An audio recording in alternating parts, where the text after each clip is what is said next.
Fala galera, nós aqui de novo, né? Hoje, né, é o mesmo dia.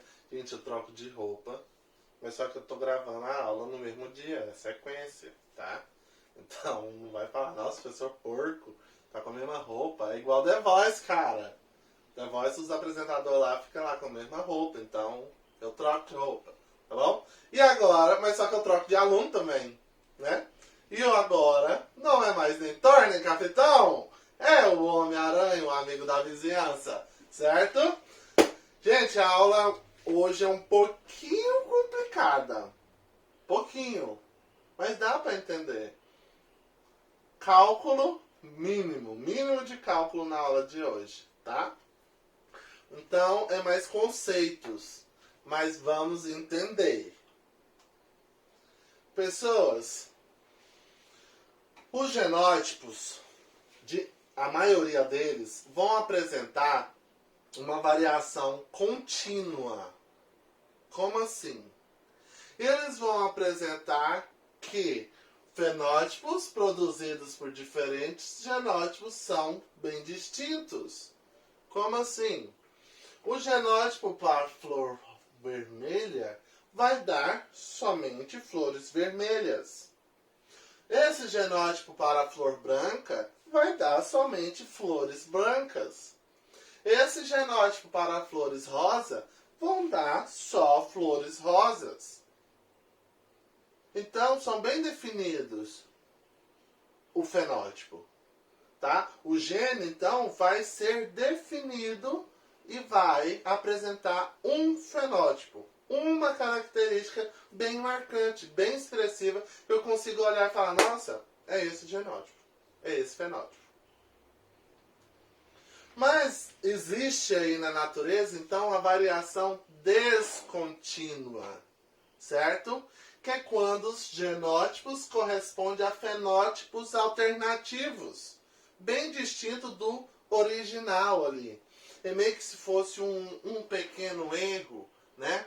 Diferencia do normal, tá? E isso acontece com baixa frequência na natureza, tá? Então, essa gama de variação fenotípica, essa variação, ela é denominada de norma de reação.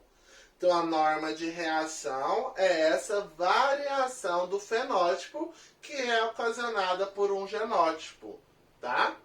Naquela questão das flores, ele não tem norma de reação. Por quê? O genótipo vai ser para ser flor vermelha? Ele vai ser flor vermelha, certo? Agora vamos entender, então, como que acontece essa variação descontínua. Certo, Homem-Aranha? Pessoas, feijão carioca, que está na sua mesa todo dia, ele vai apresentar um gene elão. Esse gene elão determina coloração variegada. Essa variação aqui, ó, com listras claras e escuras, certo? Presta atenção. O gene elão vai provocar listas claras e escuras. Essa cor eu chamo variegada. Não tá errado, é variegada. Sendo assim, o feijão mulatinho, ele tem outro genótipo. Para ele ser mulatinho, em vez de elão, que provoca isso daqui, essa pigmentação, o gene elinho vai provocar essa mutação no mulatinho, tá? Então, observando, são bem distintos. Aqui é totalmente marrom. Aqui eu tenho uma coloração variegada, tá?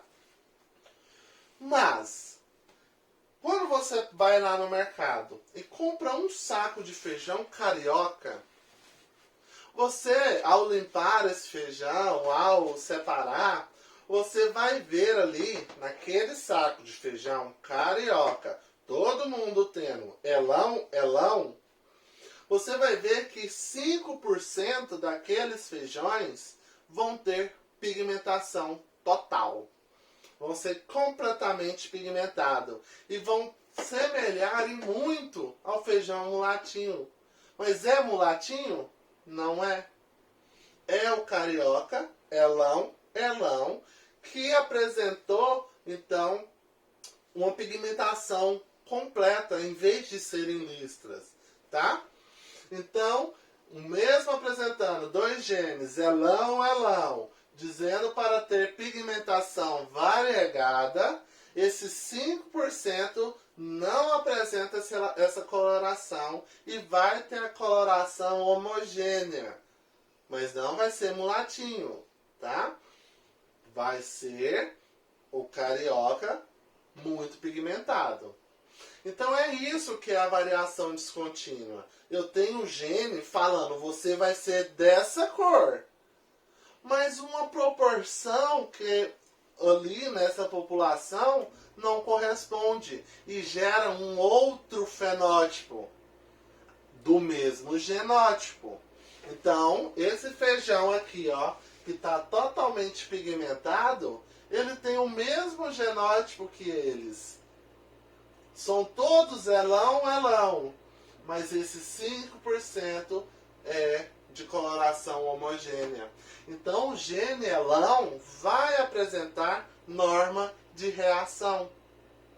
Uma porcentagem dessa população vai ter um fenótipo variado, certo? Por isso que é uma variação descontínua. Não é em toda a população que o genótipo vai agir da mesma forma, tá? Você pode observar, pega um saco de feijão aí, você vai ver que as listras não são tão uniformes assim, né? Então, ele apresenta uma variação dentro aí dessa população, tá bom? Agora, vamos falar um pouco de penetrância gênica. O que acontece com a penetrância? O que é primeiro, né? É definida como a porcentagem de indivíduos com determinado genótipo que vai expressar o fenótipo correspondente. Nossa, que? Você não entendeu? Simples, muito simples. Pessoas, não é porque eu tenho gene que eu vou expressar a característica, tá? Mas muitas vezes esse gene é silenciado. Muitas vezes esse gene não é expressado. Então, a penetrância é um dado em porcentagem de que, vamos pegar 100 pessoas. As 100 pessoas têm um gene. Mas 80% dessas pessoas não expressou a característica. Só 20% tem a característica daquele gene. Então, a penetrância gênica desse gene é de 20%. Vamos ver um estudo que foi realizado na África em relação à polidactilia pós-axial, ou seja, a polidactilia, um sexto dedinho após o mindinho, tá? Eles viram que de 100 pessoas, tá? Porque a porcentagem eu estou usando 100, mas é várias, mais.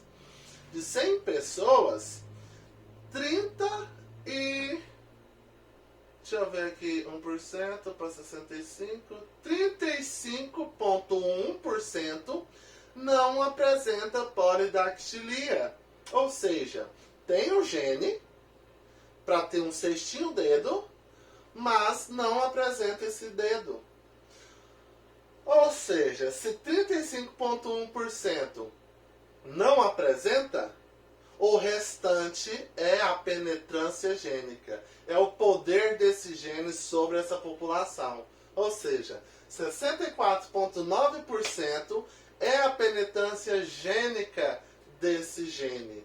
É o quanto ele afeta na população. E isso pode variar de população para população, tá? Então, esse estudo foi feito na África. Mas se eu fizer esse estudo no Brasil, eu posso ter uma outra penetrância gênica. E isso eu levo muito em consideração para fazer casos de aconselhamento genético, né? Qual que é a chance do meu filho ter essa síndrome? Opa, mas qual que é a penetrância gênica desse gene aqui nessa região? Então, a penetrância gênica serve para isso. Para determinar a porcentagem de que esse gene vai ou não aparecer naquela pessoa. Você pode ter o gene, mas você não pode ter a característica. Ou você vai ter a característica. Neste caso, 64,9%, vamos arredondar, 65%, né, vai ter o dedinho extra na mão. Se tem o gene, importante, tem que ter o gene, tá?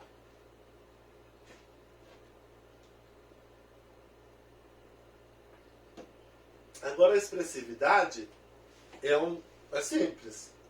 Expressividade gênica é o fenótipo expresso pelo gene, né? Então eu tenho um gene para ter cabelo liso. Ter cabelo liso foi a expressividade gênica, foi a característica, né? Ele tem o gene para ser albino.